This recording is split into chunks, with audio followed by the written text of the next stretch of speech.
Spending 12 months living and working in Antarctica would hold little appeal for many of us, but that's exactly what one young Victorian woman's about to do. Also, some firelighters, because it could get a bit chilly in the old igloo.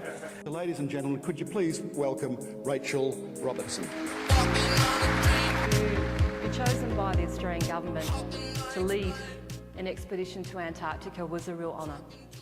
What I know now that I didn't know then, they don't have an interview for the role of station leader. They have a week-long boot camp. It was here at our fire training in Hobart before we'd even left for Antarctica. And we're on our hands and knees in this smoke-filled shipping container. And it was real smoke, real flames, pitch black. We had to crawl through the dark with an oxygen tank on our back and breathing apparatus. And I honestly just wanted to get up and run away right there and then. But then I realised, I was the leader of the expedition. And I couldn't ask these 17 men and women to trust me with their lives in Antarctica if I fell at the first hurdle in Hobart. And this is home. This is where we lived for 12 months. Davis. I'm not an explorer. I'm not an adventurer. I'm not Kay Cotty. I'm not Jessica Watson. I'm not climbing Everest like Bridget Muir.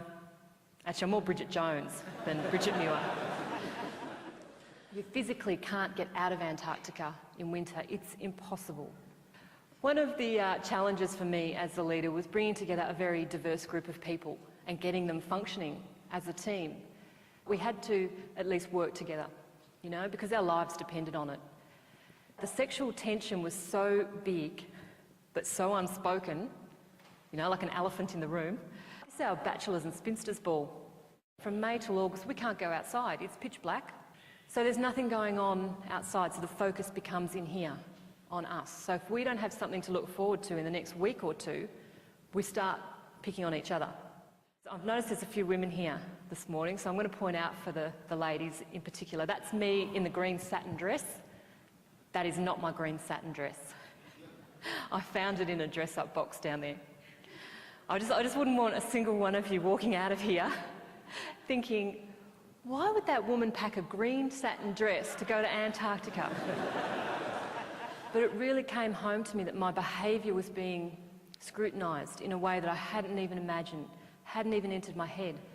And things I was doing and saying and where I sat for meals was being watched and interpreted. We had a plane crash in December, and a bolt sheared off the nose landing gear of the Casa 212 and stranded 4 of my people 500 kilometres away on a glacier. Whatever that tough time is, or that challenging time is, the rules are exactly the same for the leader, because I knew that people were watching me. I knew my community were watching me to see whether they should be worried or anxious. Were there times where you wanted to go home? Oh, yeah, absolutely. I'm sure there were times we all wanted to go home. But one of the ways that I built up my own resilience was to focus on the things I had rather than the things I'd given up. Yeah, but the women of Antarctica have a saying that the odds are good, but the goods are odd.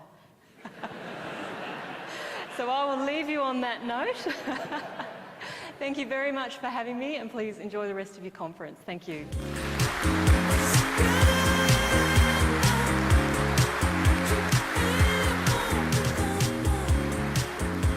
I thought it was inspirational. It was fantastic. We really enjoyed it. Very inspirational.